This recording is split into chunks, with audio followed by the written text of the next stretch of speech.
मेरा इंटरव्यू करते हैं, इस असेंबली के विधायक है मनोहर प्रसाद सिंह जी, वो टाइटल सिंह लगाते हैं। तो अपने बिहार में जो है सिंह जो है राजपूत और भूमियार लगाते हैं, तो वो राजपूत और भूमियार समझिएगा कि आप वैसे तो खरवार जाति से हैं, तो भाई सूचक नहीं होता है टाइटल किसी के जाति का।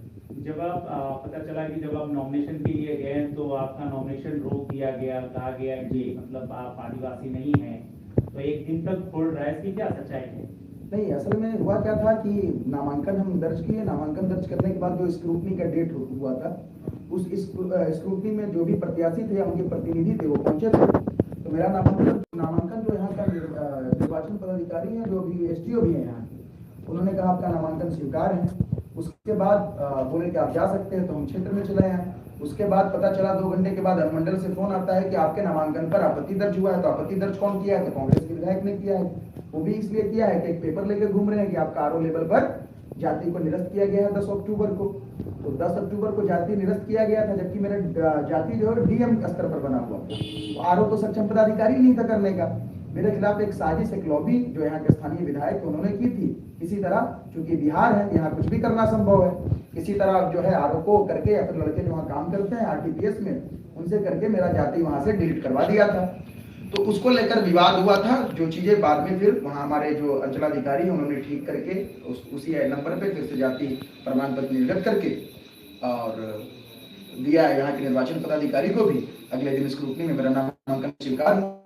शायद बिहार के इतिहास पे पहली बार कोई मुस्लिम आदिवासी सीट से चुनाव लड़ रहा है और टेक्निकली आप खुद को बताते हैं कि आप आदिवासी हैं, दस्तावेज के तौर पे भी आपने उस चीज को साबित कर दिया।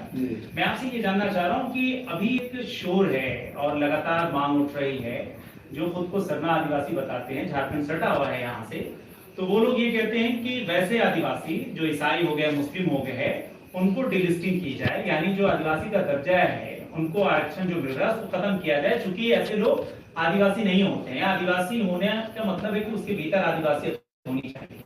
तो आपके अंदर कितनी आदिवासियत बच रही है या फिर कभी थी नहीं? नहीं, अब बता दे रहा हूँ सर, जाति से मैं बन जा रहा हूँ और आज के सबसे अंतिम पंक्ति में बैठा हुआ समुदाय में। रेलवे स्टेशन पे जाइएगा, आप किसी बगीचे में जाइएगा तो देखेगा खेल तमाशा दिखाने वाले लोग, गोदना गोदने वाले लोग, जड़ी बूटी बेचने वाले लोग हमारे समुदाय के लोग हैं। तो हमारा कल्चर ट्राइबल ही रहा है चूंकि, और मैं खुद तंबू में पैदा हुआ हूँ, टेंट में पैदा हुआ हूँ। वो तो हमारे अब्बा हमारे लिए फरिश्ता हैं कि वो चीज़ों को समझे, किसी तरह समाज के मुख्य धारा से जुड़े, मेन स्ट्रीम में आए। हम लोगों को पढ़ा लिखा लिया, आज पढ़ा लिखा लिया तो वही इल्म की ताकत है, एजुकेशन की ताकत है। उस एजुकेशन की ताकत से जो चीज़ संविधान के अनुच्छेद 342 में थी कि मुसलमान भी, मतलब एससी तो आप नहीं हो सकते हैं मुस्लिम, लेकिन एसटी किसी भी धर्म के मानने वाले लोग होते हैं।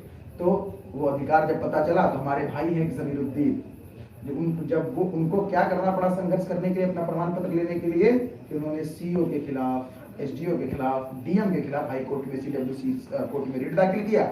हाई कोर्ट ने बताया कि अनुच्छेद 342 कहती है कि ट्राइबल किसी भी धर्म को मानने वाले लोग होते हैं, ये जाति के बंजारा हैं, इन लोगों का भौतिक सत्यापन कीजिए और जाति निर्गत कीजिए। जाति निर्गत हो गया। जब आदिवासी की बात होती है तो एक तस्वीर बनती है जहन में, जल जंगल जमीन जी, और उसके बातचीत और लिबास से, लेकिन ऐसा कोई वो बात आप में नहीं मिलता है। फिर ये आदिवासी एक बड़ा अजीब सा लग रहा है, लोगों को विचित्र जैसा लग रहा है कि भाई एक मुस्लिम जो शक्ल सबाहत तमाम चीजों से आदिवासी नहीं लगता है। ये नई चीजें नहीं है। आप लक्षद्वीप देख लीजिए, जो लोकसभा सीट है, लेकिन बिहार से झारखंड है, तो हम तो झारखंड की बात करेंगे ना पहले। आप ठीक है, झारखंड की बात अगर आप कर रहे हैं, अगर हम अच्छे लिबास में हैं, हमारी बोलने की शैली आपको अगर अच्छी लग रही हो, मेरा लिबास अच्छा लग रहा हो, बोलने का अंदाज अच्छा लग रहा हो, मेरा बॉडी लैंग्वेज, मैंने ये नहीं कहा कि अच्छा लग रहा, मैं ये कह रहा हूँ कि वो बात नहीं आ रही है जो आदिवासियत में होती है। नहीं, ऐसा जल जंगल जमीन क्या, अब ये चाहते हैं कि हम जाके पहाड़ों में बैठे रहे?